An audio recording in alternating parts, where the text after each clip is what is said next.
Good afternoon to all of you. Mr. Carlos Slim, fellow co-chair, Mr. Howlin Zhao, co-vice chair, and Dr.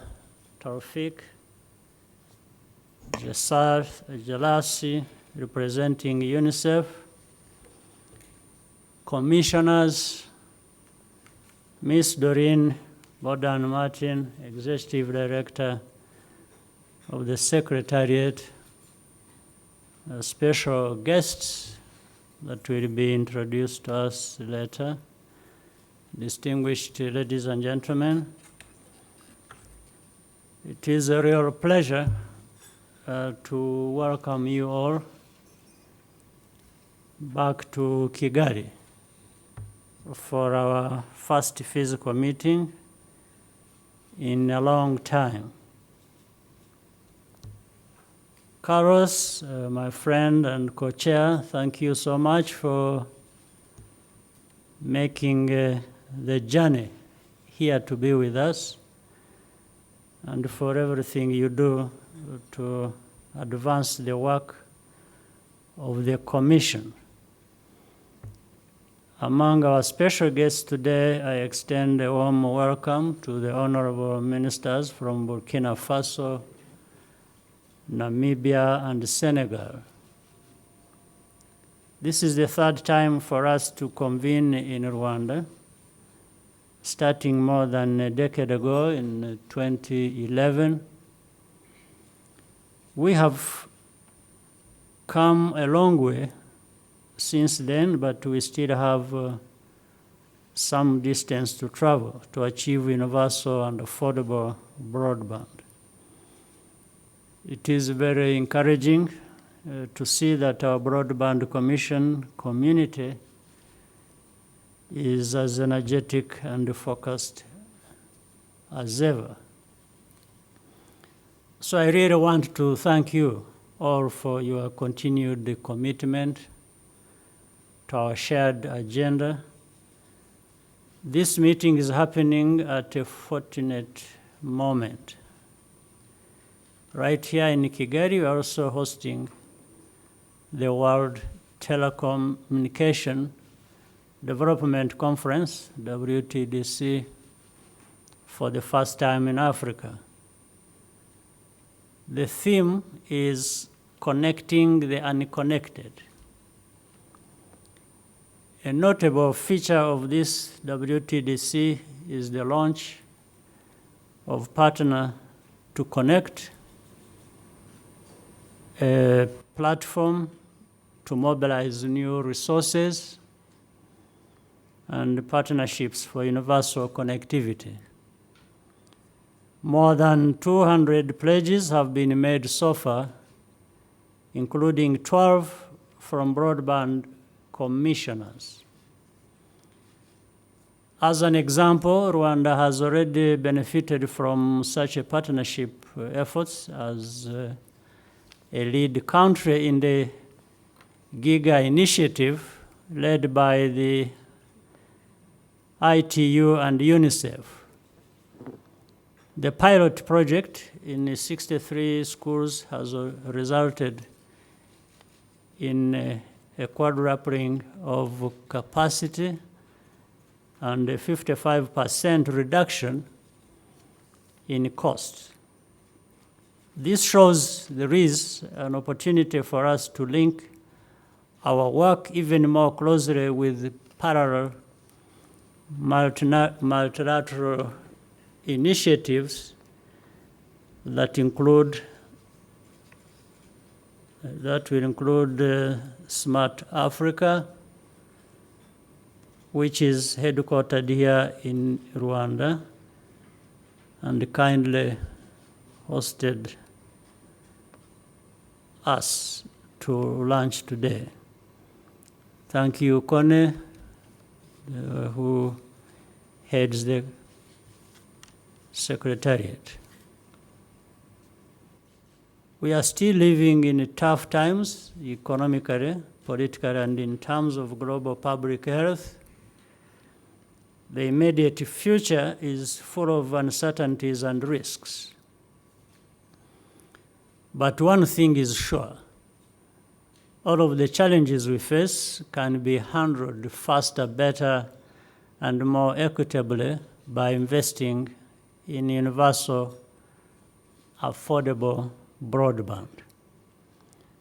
We have a rich agenda today, including the Virtual Health and Care Working Group, co-led by WHO and Novartis, which launched its report yesterday. Once again, I'm pleased to welcome you, and I look forward to our discussions today. I now have the pleasure to invite our co-chair, Mr. Carlos Slim, to make your remarks. It's a great pleasure to hold this gathering in Rwanda, and especially in the capital, Kigali, that in some way is the digital capital of Africa. I have found, again, this is my third trip to Rwanda, and every occasion I come, I see a country more developed, progressive, with people hardworking, higher level of education, and people improving their way of living.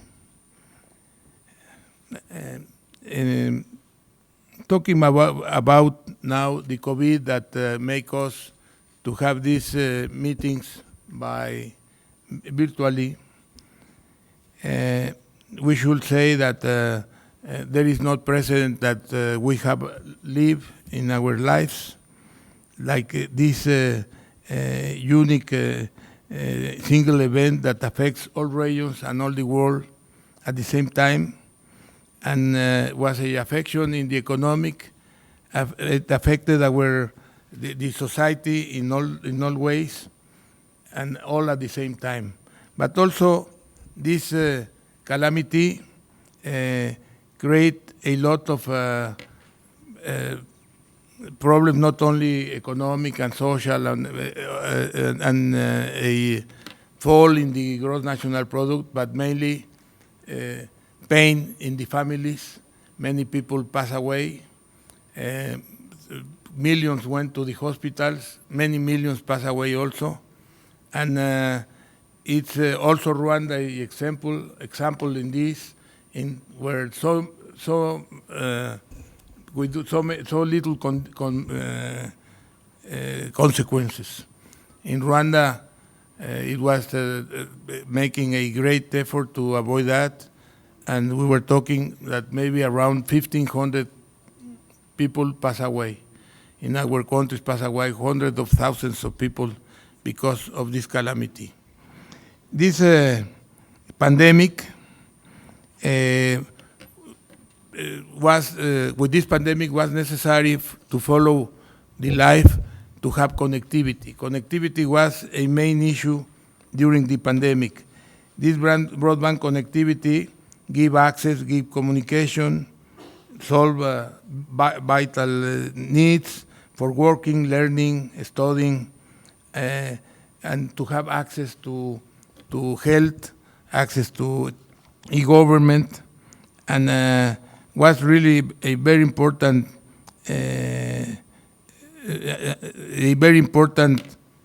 tool for leave the pandemic, to have the connectivity. Many millions of people get connected during these times. It was very impressed how the use was so intensive, and the network worldwide resist and have the capacity to solve and to have the conduction of all this information that was needed through the connectivity during 2 years. That is a very good news, that the facilities are very strong, that there are big fiber networks that after so big increase in the use of the broadband were efficient and very efficient. The network, the figure I have, I think is from the ITU, and ITU have these figures from the governments, is that the growth during 2020 and 2021 is that the connectivity grow 17% around the world. And the experience of this of this pandemic make us clear that we need to go for universal connectivity. Many people was at the margin because they don't have the connectivity, and the children cannot have the lessons by the broadband, by internet. The business was not done. The communication has disappeared in many ways, and it was the evidence that we need to have connectivity, high quality connectivity, and that's one of the things that that we have work about in this commission. When we began the commission 12 years ago, we were talking about 3 megas. Now we are talking about 100 megas or more. We were talking about a little years before, 20 years ago, a little more than 20 years ago, we were talking about dial-up and 56 kilobytes. Today, we are talking about 1,500 times 56 kilobytes. We are talking about at least 100 megas. That's the evolution. Is very positive that the price of these 56 kilobytes that were around $15, today you can have 100 megas by the same price. That is something very important. It's not usual in other activities that the growth of 1,500 times has the same cost that was 20 years ago. It is, again, I will insist on that, very clear the great importance of connectivity for every country and any family and any people in the world. And we need to try to make it works. U.S. already is moving ahead, paying for the connectivity to the people that doesn't have the resources. The cost to pay is around $10 a month. Before it was done for phones, for calls, and today it is offering to the families with low income, the families that doesn't have the resources to pay the service, but also they don't have the money to pay the devices. So the combination they do is that the government pay $10 or something like that for the service, and the carriers give the service, but also give the devices to the users. And also, they don't only give the devices, they build up the infrastructure necessary to give the connection.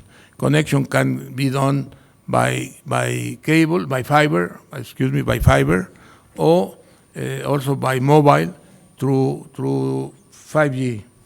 That's a big and very important change that we are going to live. We are beginning to live.